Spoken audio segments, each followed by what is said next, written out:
Welcome to 5 Minute Review. Today we're going to review the cruise port of Costa Maya in Mexico. This port is utilized by multiple cruise lines. When we first went here, we didn't really know much about it, and we hope we can help you understand what to expect if this is a stop on your itinerary.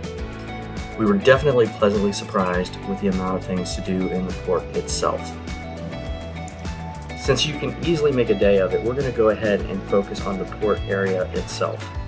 First off, there's a lot of shopping here. Everything from souvenir stores, clothing stores, fine leather, and jewelry stores. There's not too much you can't get here. There are even stores where you can go in and do tequila tastings, and there's a pharmacy on site, so if you want to plan ahead after visiting the tequila tastings, you can pick up some aspirin. While we were there, a vast majority of the stores were open. There were very few empty stalls. There are a few really nice pools here where you can lounge around and cool off. Keep in mind there may be multiple ships stopping by, so seating may be a bit of a challenge. It can get pretty crowded. For the animal lovers, there is a sizable aviary on site. We didn't have a chance to go through it, but it looked pretty cool and included walks along rope bridges that take you above the crowds. I believe you can even feed the birds in certain spots. Just outside the entrance to the aviary, there are beautiful macaws perched on branches. Great picture opportunities. Outside the aviary, you can also find an area where there are a number of flamingos, another great picture opportunity. And to cap it off for you animal lovers, to take it up a notch, there's also a dolphin pen where you can have a dolphin encounter. In this experience, you can actually swim alongside with them, get pulled along with them, or just simply give them a high five. After all these fun activities, you may be ready for a nice tasty beverage. So not surprisingly, there are a number of bars and restaurants in the port area. Keep in mind, as this is a shared port, your drink and dining packages will not be valid here. You're going to have to pay for all of your drinks. Tip your waiters. One thing I liked is that there are piers at this port, so you don't have to take a tender in. It also allows you the ability to be able to come and go throughout the day, so if you don't want to spend the extra money on food and beverages, you can always walk back to your ship and eat there. There's also a free lookout tower on site.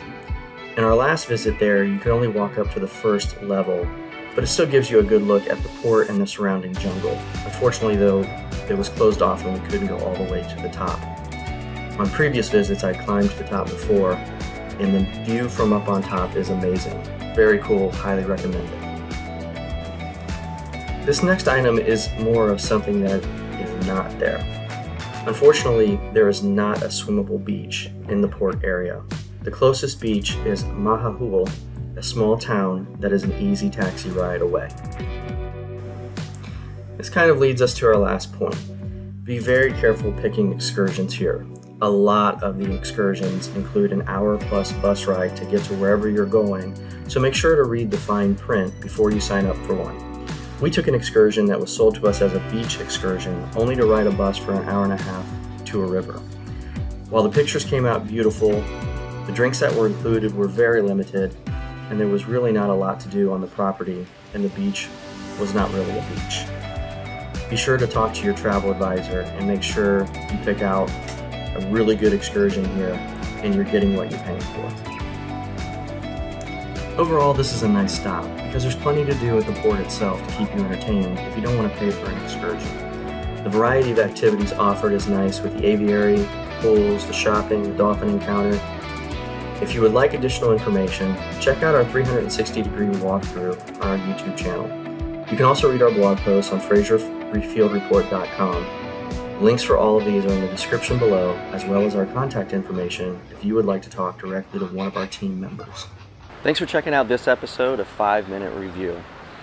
If we've inspired you to travel and you're not already working with a travel professional, consider giving our team of experienced travel advisors an opportunity to help you plan your next great adventure. If you're enjoying our videos, consider giving us a like below and subscribe to our channel so you can stay up with our latest content. Until we see you again, travel and be well.